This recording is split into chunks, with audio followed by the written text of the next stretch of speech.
Hi there, Karen Flaherty from Living by Human Design. Hope you're doing well today. Today we're going to be talking about the Gate 11, which is all about peace and ideas.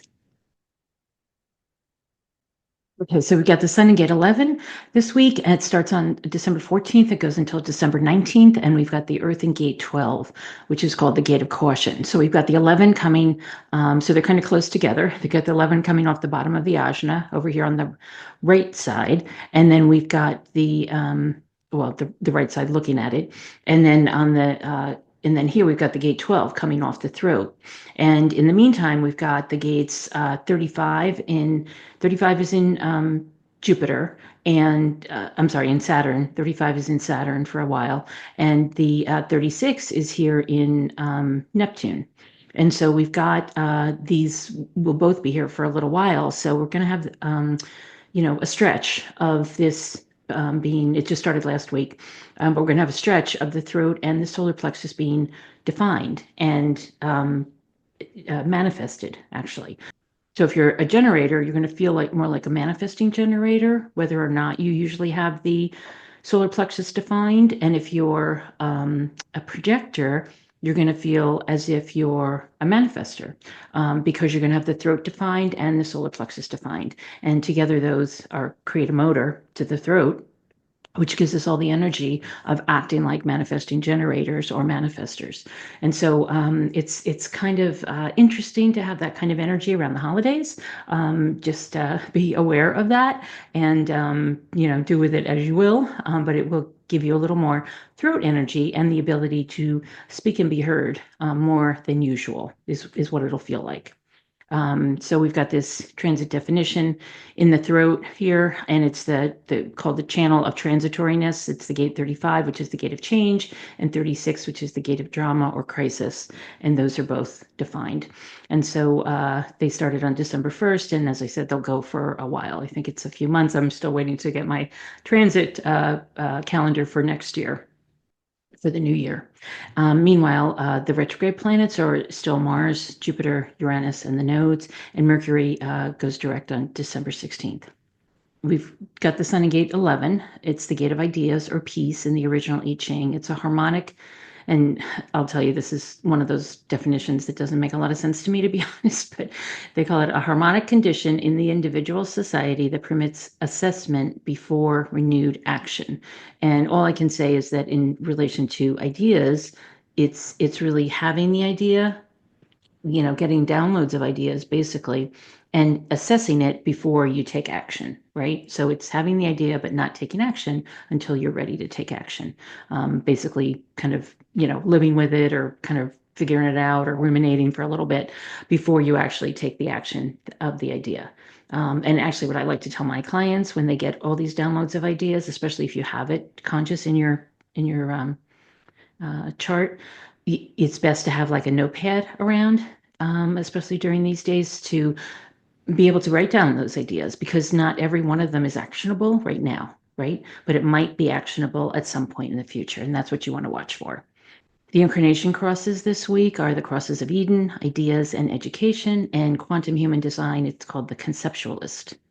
And in the gate 12, we've got caution, and literally it's caution about your, particularly about your reputation. And so this is one that I notice with all my clients who have the gate 12 in their charts. They are not on social media. They just aren't. Uh, I can't tell you, I have not talked to one client with the gate 12 in their chart that's on social media. So just FYI. And it's standstill or caution in the original I Ching. It's the quality of restraint and the importance of meditation and inaction in confronting temptation. So the temptation being to, be a little more out there, to say something when you may not have been asked to say something, to put your reputation at risk when you may not feel it's appropriate. Those are the kinds of things, those are the kinds of temptations they're talking about, and those kinds of things come up all the time for us. And so it's a week when you're going to be a little more cautious about those than usual, I would say.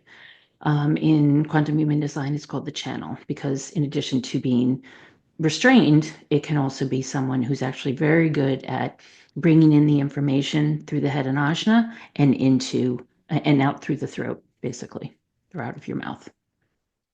So in the gene keys, gene key 11 is called, at the highest level, it's called light. And in the shadow, it's obscurity, which can also be equated with illusion and delusion. So kind of misinformation or bad information. On the repressive side, it's actually fantasizing. When you're fearful, you might fantasize about all these ideas that you get. And on the reactive side, it's somewhat deluded or delusional, in that you think these ideas are true, but they're not all true. And the gift is idealism, and the CD, as I said, is light. And so what he's saying here is that, well, for one thing, the greatest percentage of human beings on this planet live within a very narrow band of light waves.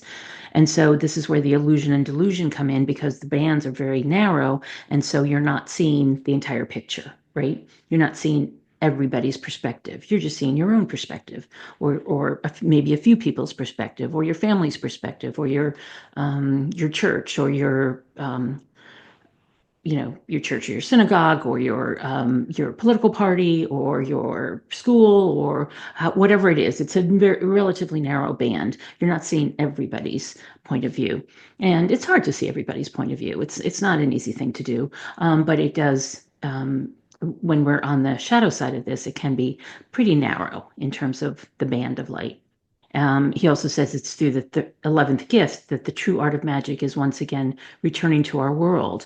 Because if we allow these ideas to come in, because they are on the right side of the brain, it's the feminine side of the brain, that they're coming in on.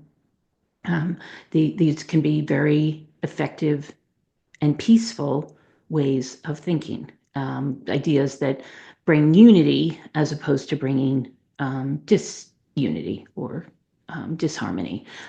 It's more on the side of getting together and being, doing things in community and doing things together in those kinds of ways. And so, it's kind of interesting that the right the right-brained people are the creatives, the people who are, as I said, this more feminine side of the brain, and so they're more likely to be creative and artsy, and kind of have this magical thinking, versus the left-sided side, which we think of as more male-dominated and more. This left side is more logical. It's literally the channel of logic, right? Whereas the other side, the right side of the brain, is the channel of abstraction. And it's funny because in the chart it goes from one side to the other. So if that's confusing, the 11 is actually looks like it's on the right side, and the as you're looking at it, but it comes down from the channel of abstraction and crosses over. And same thing with the channel of logic; it crosses over to the 1762. And so you can imagine, so the logical side goes over to opinions and details, and then the abstract side of coming up with very abstract notions goes over to ideas and curiosity. So it's a very different energy, the male versus the female. And the male energy, not to say that all the males, but the male energy of logic and reason has dominated, most of our lives, right? Most of the up to the 20th, 21st century. So the difference is that now, the feminine can seem illogical, it can seem chaotic, it can seem, delusional, right? On the shadow side, but on the high side, the gift side, it's actually the light. It's the peace. It's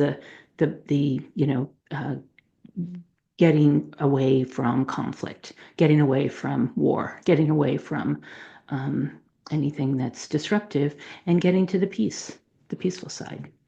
So to finish off, I'll just say that in this season of light and lights, and bringing light into the world, that the light is only to be found within the darkness is the greatest of mysteries, right? We have to go through the dark to get to the light. So if you're in a period of darkness, or if you're not feeling the holiday season in the way that you usually feel it, or the way that you'd like to feel it, if you've had a death in the family, or an upset, or illness, or anything like that, it's only in the darkness that the light is able to shine. So I'll leave you with that, and I hope you have a wonderful week. Take care.